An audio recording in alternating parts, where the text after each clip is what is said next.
Friends नमस्कार। M two I S YouTube channel पे आप सभी का स्वागत है। 71वीं बीपीएससी जो भी देने जा रहे हैं उनके लिए सेगमेंट बहुत इम्पोर्टेंट होने वाला है।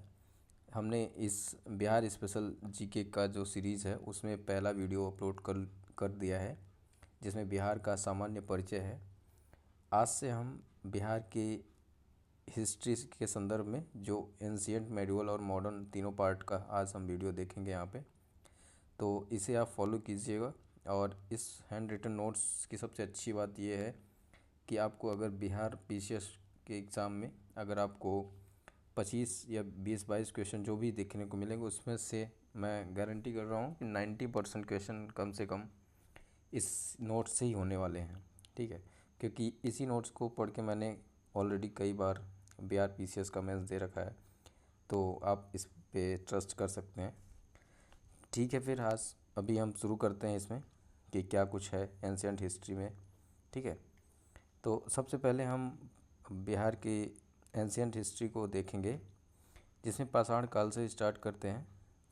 तो बिहार का पाषाण कालिक स्थलों के बारे में पहले हम देखेंगे कि कौन से पाषाण कालिक स्थल बिहार में है। तो उसमें मुंगेर और एक नालंदा है। ऐसे बस आपको ये ध्यान रखना है कि पाषाण कालिक या पूरा पाषाण कालिक, मध्य पाषाण कालिक या नव पाषाण कालिक स्थल कौन कौन से हैं। ठीक है, बिहार में तो ऑप्शन में आपको बस ऐसे ही टिक करने के लिए आएंगे। तो आप बस याद रखिएगा कि पूरा पाषाण कालिक स्थल बिहार में जो है, एक मुंगेर है, दूसरा नालंदा है। अगला है कि मध्य पाषाण कालिक स्थलों में बिहार का मुंगेर है, यहाँ से औजार प्राप्त हुए थे। इसके साथ नव पाषाण कालिक स्थल में चिरांद जो है वो सारण में है, ये एक महत्वपूर्ण स्थल है। इसके बाद चेचर है, ये वैशाली में है। मनेर जो कि पटना में है। शनुआर, रोहतास यहाँ से पत्थर और हड्डियों के औजार मिले हैं। और कैमूर पहाड़ी, इसके अलावा जो और अन्य स्थल है, कैमूर पहाड़ी से भी मिला है नवपाषाण कालिक स्थल। इसके अलावा नवादा और जमुई में गुफा चित्रकला का साक्ष्य मिला है। ठीक है, आगे देखेंगे कि ताम्रपाषाण कालिक स्थल बिहार से कौन कौन से हैं।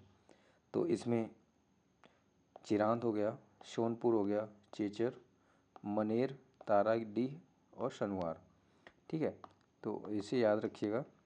चारों हो गया, आपने देख लिया कि पूरा पाषाण काल, मध्य पाषाण काल, नव पाषाण कालिक और ताम्रपाषाण कालिक स्थल। अब हम यहाँ पे देखिए, एक चीज़ हम आपको बता रहे हैं कि यहाँ पे जो भी चीज़ें एग्ज़ाम ओरिएंटेड है सिर्फ उतनी ही है। ठीक है, एग्ज़ाम पूरा हिस्ट्री का जिस्ट है, बहुत ज़्यादा आपको पढ़ने की ज़रूरत नहीं, जितना काम का है बस उतना ही मैंने यहाँ पे लिखा हुआ है। तो बस आप इसी को इतना ही देख के जाइएगा, बस इनफ होगा मेरे हिसाब से। आगे है वैदिक कालीन जो इतिहास है बिहार के संदर्भ में, उसको हम देखते हैं। तो ऋग वैदिक काल का विस्तार बिहार में नहीं होता है। ठीक है, ये गंगा घाटी तक ही रहता है, तो यहाँ पे बिहार में इसका विस्तार नहीं देखने को मिलता है। ठीक है, उत्तर वैदिक काल में आर्यों का विस्तार जब होता है तो ये गंडक नदी के तट तक पहुँच जाते हैं आर्य जो है। ठीक है, तो यहाँ पे उत्तर वैदिक काल में आर्यों का विस्तार बिहार तक होता है, वो भी कहाँ तक, गंडक नदी के तट तक। आगे है कि शतपथ ब्राह्मण जो है, इसमें बिहार को पहली बार इसमें विदेह के रूप में कहा गया है। ठीक है, यानी कि पहली बार चर्चा बिहार का जो है वो शतपथ ब्राह्मण में विदेह के रूप में की गई है।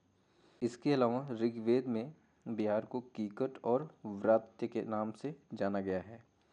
ठीक है, वराह पुराण जो है उसमें कीकट को अपवित्र प्रदेश के नाम से संबोधित किया गया था। ठीक है, आगे देखते हैं महाजनपद काल में क्या है।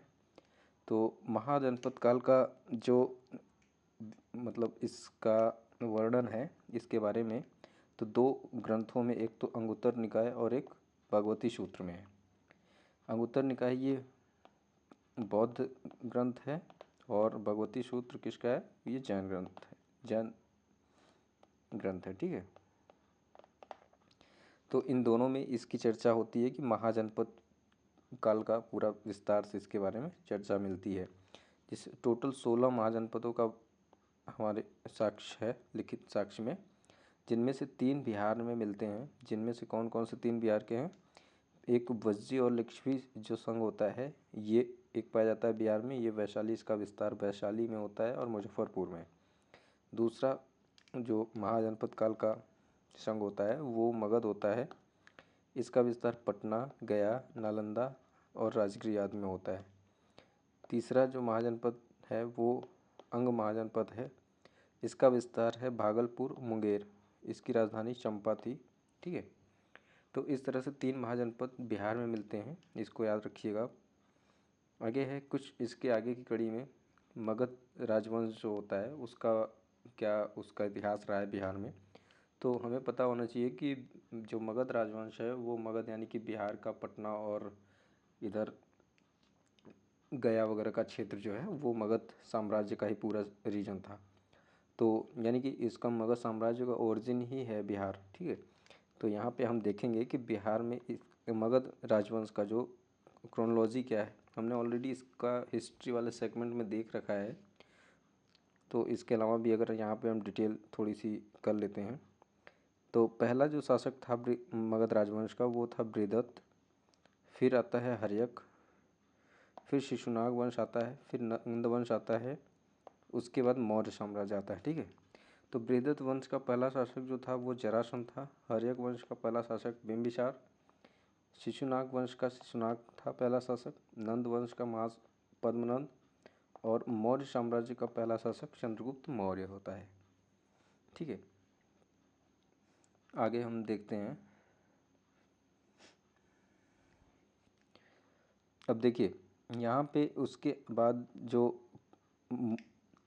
मगध राजवंश के बाद जो कुछ अन्य शासक होते हैं जिनमें से उनके क्या क्रम है उसको हम देख लेते हैं। जैसे शुंग वंश आता है, ये मौर्य वंश के बाद में आता है। शुंग वंश 185 ईसा पूर्व के बाद में। इसका प्रथम शासक जो होता है वो पुष्यमित्र शुंग है और आखिरी शासक देवहूति होता है।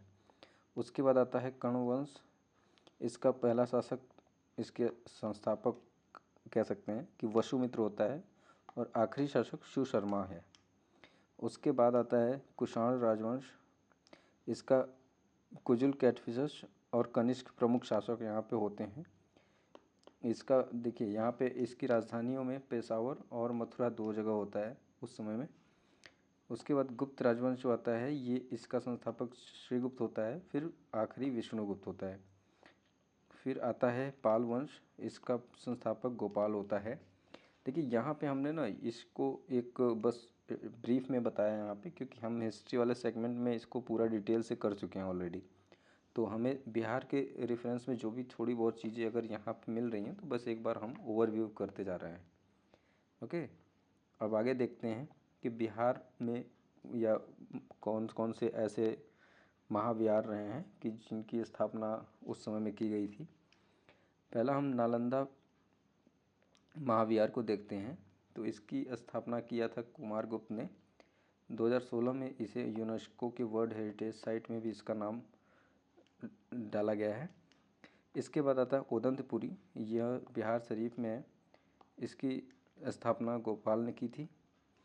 फिर है विक्रमशिला महाविहार, इसे वर्तमान के भागलपुर ज़िले में है। इसकी स्थापना धर्मपाल ने की थी।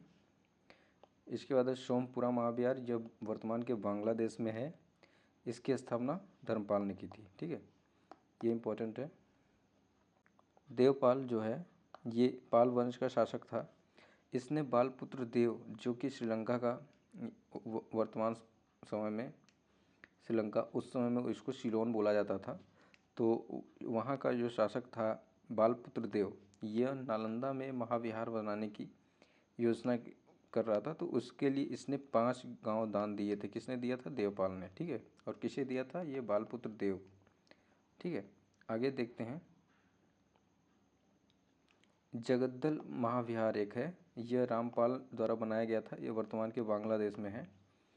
और गया में बौद्ध मठ की अनुमति किसने दिया था? मेघवर्मन ने दिया था। समुद्रगुप्त से इसकी अनुमति मिली थी। ठीक है, आगे देखते हैं पाल वंश के बारे में। पाल वंश का टाइम पीरियड जो होता है वो 8वीं शताब्दी ईस्वी में है। इसके समय में मुंगेर राजधानी थी। देवपाल के टाइम में देवपाल ने अपनी राजधानी जो बनाई थी वो मुंगेर को बनाई थी। और इसमें देखिए कुछ प्रमुख जो चीज़ें हुई थी, जैसे बख्तियार खिलजी के समय में जब बख्तियार खिलजी ने बिहार या पाल वंश के समय में आक्रमण किया था तो वो उस समय राजा था रामपाल, और मगध को इसी ने श्रीनगर भुक्ति भी कहा जाता था इसी टाइम में। ठीक है, श्रीनगर भुक्ति किसे कहा जाता था, तो ये याद रखिएगा, मगध को कहा जाता था। इसके बाद देखते हैं हम कर्नाट वंश। इसका टाइम पीरियड है 1097 ईस्वी से 1378 ईस्वी तक। इसके संस्थापक में नान्यदेव थे, जो कर्नाट कुलभूषण की उपाधि भी धारण करते हैं। इस समय इसकी राजधानी शिवरावगढ़ थी।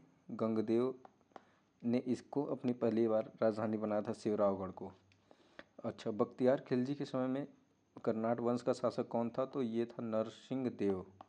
ठीक है, इसने बख्तियार खिलजी को नजराना भी दिया था, यानी कि उसका एक तरह से कह सकते हैं कि स्वागत किया था। गयासुद्दीन तुगलक जब बिहार में आया था उस समय कर्नाट वंश का शासक हरि सिंह देव था, 1324 ईस्वी में। इसी ने हरि सिंह देव के समय में पंजी प्रथा शुरू की गई थी, और इसी के टाइम को कहा जाता है मिथिला का स्वर्ण युग। ठीक है, और कर्नाट वंश का अंतिम शासक जो है वो हरि सिंह देव ही था। इसके बाद से इसका राजवंश खत्म हो जाता है। तो यहाँ से हमने देखा कि कर्नाट वंश के साथ हमने हिस्ट्री, एंशियंट हिस्ट्री से रिलेटेड जो भी इम्पोर्टेंट चीज़ें थी यहाँ से हमने कवर कर ली। अब हम मेडिवल हिस्ट्री को देखते हैं, यानी कि मध्यकालीन इतिहास बिहार के संदर्भ में क्या क्या रहा है। तो यहाँ पे हम सबसे पहले तुर्क शासन को देखते हैं। बिहार में तुर्क शासक की स्थापना जो होती है 1198 ईस्वी में होती है, जब बख्तियार खिलजी आक्रमण करता है बिहार में। ठीक है, उसी के साथ में तुर्क शासन व्यवस्था बिहार में शुरू हो जाती है।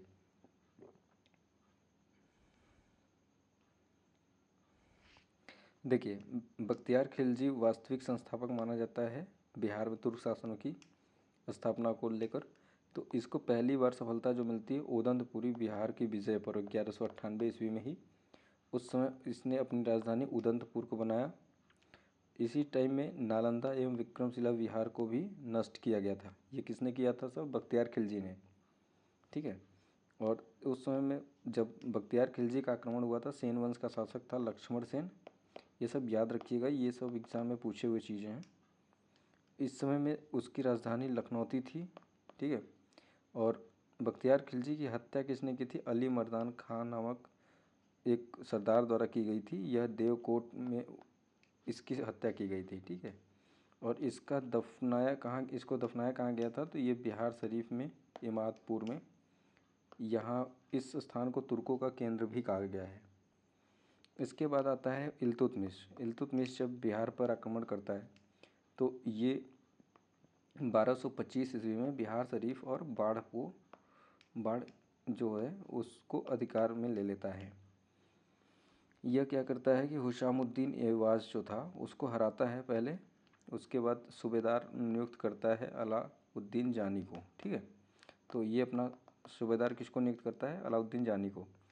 और ये पहला सुल्तान था जिसने बिहार पर आक्रमण किया था। ये भी याद रखिएगा कि पहला सुल्तान बिहार पर जो आक्रमण किया था वो इल्तुतमिश था। अब इसी क्रम में बलबन का बिहार में जब दबाव बढ़ता है तो वह तुगरील खां एक सरदार होता था, उसने बलबन के टाइम में विद्रोह किया था। यह बिहार से संबंधित था। ठीक है, तो ये वाला फैक्ट याद रखिएगा, ये भी पीएससी में आया हुआ क्वेश्चन है कि तुगरील खान का विद्रोह किसके समय में हुआ था? तो ये बलबन के टाइम में हुआ था। इसके बाद हम देखते हैं कि तुगलक काल में क्या बिहार की स्थिति रही है। तो तुगलक काल के समय में बिहार की राजधानी जो थी बिहार शरीफ थी। गयासुद्दीन तुगलक जो कि तुगलक वंश का संस्थापक था, इसने क्या किया कि 1324 ईस्वी में कर्नाट शासक जो था तात्कालिक समय में हरि सिंह देव, इसको हराता है। ठीक है, और उसके बाद तिरहुत मिथिला क्षेत्र में ही जो पड़ता है तिरहुत, इसमें टकसाल शहर की स्थापना भी करता है और इसका नाम तुगलकाबाद भी देता है। तो ये याद रखिएगा, गयासुद्दीन तुगलक द्वारा क्या किया गया था? हरि सिंह देव को हराया गया था।